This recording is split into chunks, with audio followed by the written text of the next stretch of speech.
నమస్తే, welcome to our channel. నేను సౌజన్య. హరిరామ జోగి గారు లెటర్ రాస్తూ ఉంటారు, అది మనం వింటూనే ఉంటాం. సో పవన్ కళ్యాణ్ గారు అలాగే చంద్రబాబు నాయుడు గారు ఎప్పుడు మీటింగ్ పెట్టినా ఎప్పుడు కలిసి ఉన్నటువంటి విషయం తెలిసినా కానీ ఆయన లెటర్ రాయడం అనేది కామన్. మరి ఇప్పుడు కూడా మళ్ళీ ఫ్రెష్గా లెటర్ రాశారు.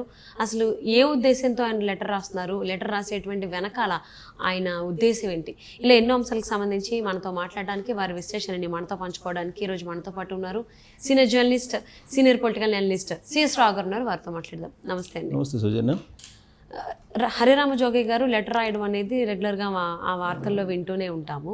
సో పవన్ కళ్యాణ్ అలాగే చంద్రబాబు నాయుడు గారు ఇద్దరు కలిసినప్పుడు కూడా ఈయన లెటర్ రాస్తూ ఉంటారు. ఇప్పుడు మళ్ళీ ఫ్రెష్గా రాశారు అని అంటున్నారు. అంటే ఎందుకని రెగ్యులర్గా ఇలాంటి దానికి సంబంధించి లెటర్ రాస్తూ ఉన్నారు? అసలు ఆయనకి ఏం కావాలి? ఒకటి ఏంటంటే హరిరామ జోగికి అసలు నిజంగా ఏం కావాలి అనేది, ఆయనకే స్పష్టత ఉందా లేదా అనేది ఒక విశ్లేషణ చేసుకోవాలి. ఎందుకంటే హరిరామ జోగయ్య మాజీ MP, senior politician, veteran leader. ఆయన ప్రస్తుతానికైతే రాజకీయాల్లో ఆల్మోస్ట్ దూరంగా ఉంటున్నారు. అంటే ఏజ్ రీత్యా, వయసు రీత్యా ఆయన రాజకీయాలకు దూరంగా ఉంటున్నారు. అయితే ఆయన తను చనిపోయే లోపల కాపులకు రాజ్యాధికారం అనేది చూడాలి అనేది ఆయన ఒక యాంబిషన్గా చెప్తూ ఉంటారు. ఆయన నిజంగా ఆయన ఆ యాంబిషన్ కనుక ఉంటే తెలుగుదేశం పార్టీ జనసేన పొత్తు వీగిపోయేలా ఆయన లెటర్లు ఎందుకు రాస్తున్నారు అనేది జనసేనలో ఉండేటువంటి కొంతమంది చర్చించుకుంటున్నారు. ఎందుకనంటే ప్రతిసారి ఆయన లెటర్ రాస్తూ ఉంటారు. అనేక సందర్భాల్లో ఎవరికి డైరెక్ట్గా పవన్కే రాస్తూ ఉంటారు, ప్లస్ అది మీడియాకి రిలీజ్ చేస్తూ ఉంటారు. నిజంగా ఆయన కనుక రాజ్యాధికారం కావాలి, జనసేన పార్టీకి కాపులకు రాజ్యాధికారం కావాలి అనుకుంటే కనుక సీక్రెట్గా పవన్ కళ్యాణ్కి చెప్పచ్చు.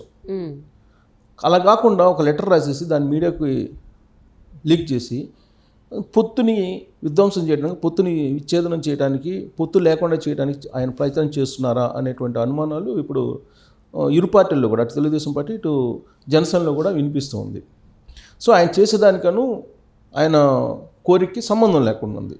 ఆయన లక్ష్యం ఒకటి, బట్ ఆయన చేస్తుంది ఒకటి. ఆ లక్ష్యాన్ని చేరుకునేలాగా ఆయన చేయటం లేదు అనేటువంటి అభిప్రాయం ఇప్పుడు ఆ రెండు పార్టీల్లో కూడా వినిపిస్తుంది, ప్రత్యేకించి జన సైనికుల్లో వినిపిస్తుంది. దానికి కారణం ఏంటంటే తాజాగా రాసినటువంటి లెటర్లో ఆయన పొందుపరిచినటువంటి అంశం ఏంటంటే రాజ్యాధికారము అంటే జగన్ను దింపడము అని అంటే చంద్రబాబు నాయుడికి రాజ్యాధికారాన్ని కట్టబెట్టడమా అనేటువంటి ఒక ప్రశ్న వేశారు. జగన్మోహన్ రెడ్డి దింపడం అని అంటే చంద్రబాబు నాయుడికి రాజ్యాధికారాన్ని కట్టబెట్టడమా, అదేనా నీ ఉద్దేశము? ఒకవేళ అదే నీ ఉద్దేశం అయితే కనుక కాపులు ఎవరు కూడా నీతోటి రారు అని ఆయన పవన్ కళ్యాణ్కి ఒక సూచన, ఒక చురక అంటించారు. అంటే దాని అర్థమైంది, కాపులందరూ హరిరామ జోగి ఏది చెప్తే అది వింటారు అన్నట్టుగా ఆ లెటర్లో అంతరార్థం ఉంది. అంటే రాజ్యాధికారం చంద్రబాబు నాయుడుకి అప్పచెప్పడానికి పవన్ కళ్యాణ్ ఈ పొత్తు పెట్టారు, జనసేన తెలుగుదేశం పార్టీ పొత్తు ఉంది అనేటువంటి యాంగిల్లో ఆయన ఫోకస్ చేస్తున్నారు. సీట్ల షేరింగ్ కాదు, మనకు పవర్ షేరింగ్ కావాలి. పవర్ షేరింగ్ కావాలంటే కనుక కనీసం 50 సీట్లు తీసుకోండి అని చెప్పి ఆయన ఒక సూచన చేస్తూ ఒక లెటర్ రాశారు. పవన్ కళ్యాణ్ చాలా క్లియర్గా మొదటి నుంచి ఏం చెప్తున్నారు, నాకు ముఖ్యమంత్రి పదవి వద్దు అని చెప్పారు. చాలా సందర్భాల్లో చెప్పారు. ఒకవేళ ఇస్తే నేను కాదన్ను సంతోషంగా తీసుకుంటాను అని చెప్పారు. బట్ నాకైతే ప్రధానం ఏంటి, రాష్ట్ర ప్రయోజనాలు ముఖ్యం, జగన్మోహన్ రెడ్డిని గద్దె దించడం ముఖ్యం. ఈ రెండే నాకు ముఖ్యం. రాష్ట్ర ప్రయోజనాలు ముఖ్యం, దానికోసం ఎన్ని త్యాగాలకైనా సిద్ధపడతాను నేను. క్యాడర్ కూడా సిద్ధపడాలి.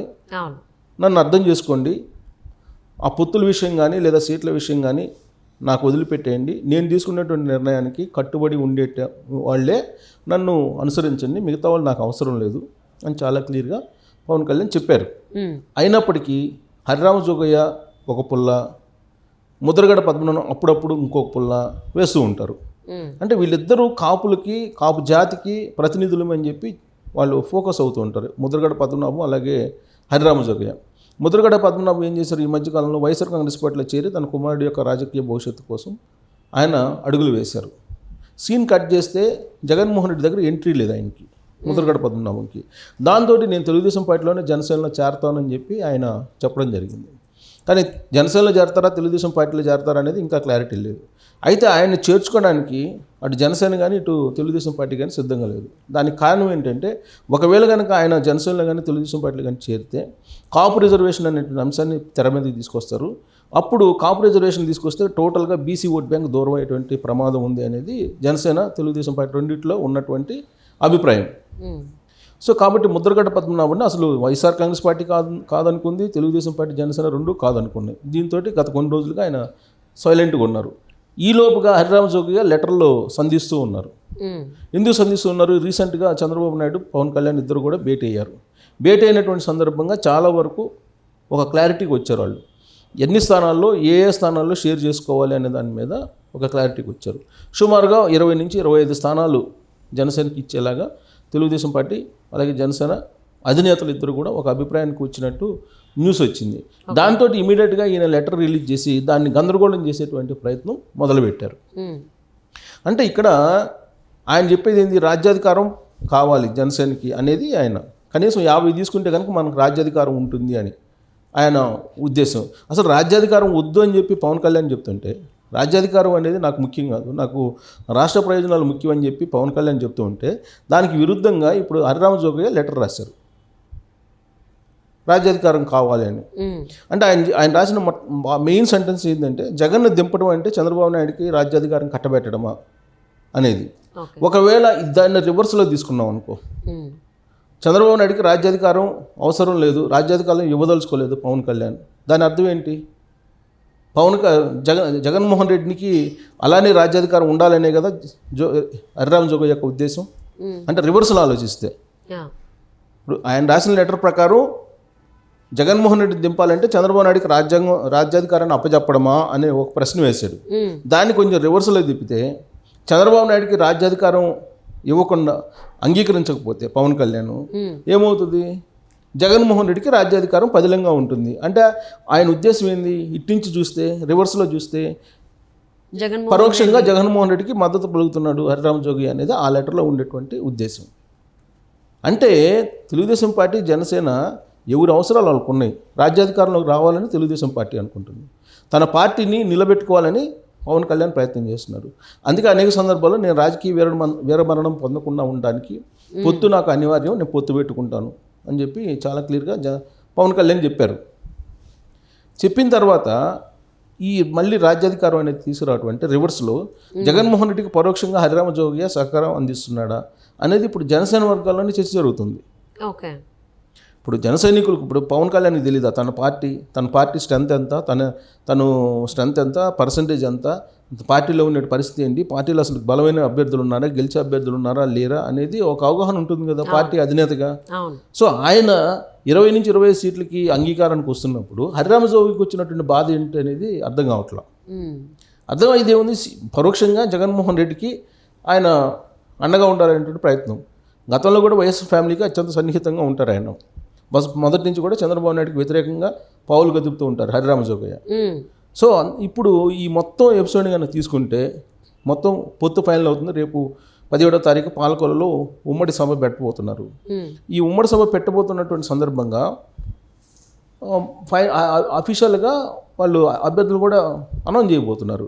ఇలాంటి సందర్భంలో ఇలాంటి లెటర్లు రాసి కన్ఫ్యూజ్ చేసి పరోక్షంగా జగన్మోహన్ రెడ్డికి సహకారం అందించేలా ఈయన ప్రయత్నం చేస్తుంది. అందుకే ఇప్పుడు పవన్ కళ్యాణ్ కంప్లీట్గా హరిరామ జోగిని అవాయిడ్ చేయండి అని చెప్పి జన సైనికులకు ఒక సందేశం ఇచ్చేశారు.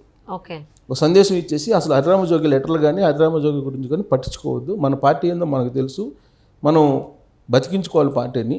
ఇప్పుడు నెక్స్ట్ ఎలక్షన్లో కనుక పొత్తు లేకపోతే ఎలక్షన్ కమిషన్ నిబంధనలకు అనుగుణంగా ఓట్ షేరింగ్, సీట్లు గెలుచుకోకపోతే అసలు జనసేన పార్టీ ఉండే అవకాశం లేదు. సో అది జనసేన అవసరం, రాజ్యాధికారం తెలుగుదేశం పార్టీ అవసరం. వాళ్ళిద్దరు అవసరాలు ఒకరికొకరికి అవసరం ఉంది కాబట్టి పొత్తు పెట్టుకుంటున్నారు.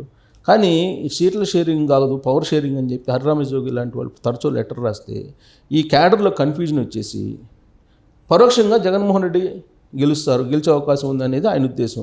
అందుకే ప్రతి లెటర్ వెనుక జగన్మోహన్ రెడ్డి యొక్క హస్తం ఉంది అనేటువంటి అనుమానం ఇప్పుడు జన సైనికుల్లో ఉంది. హరిరామ జోగి లెటర్లో వెనక, హరిరామ జోగి గారు రాసేటువంటి లెటర్ల వెనక చూసుకున్నట్లయితే అది పవన్ కళ్యాణ్కి లాభం కాకుండా జగన్మోహన్ రెడ్డికి లాభం చేకూర్చేలాగా ఉంది అని చెప్పి సారాంశం అర్థమైపోతుంది అందరికీ కూడా.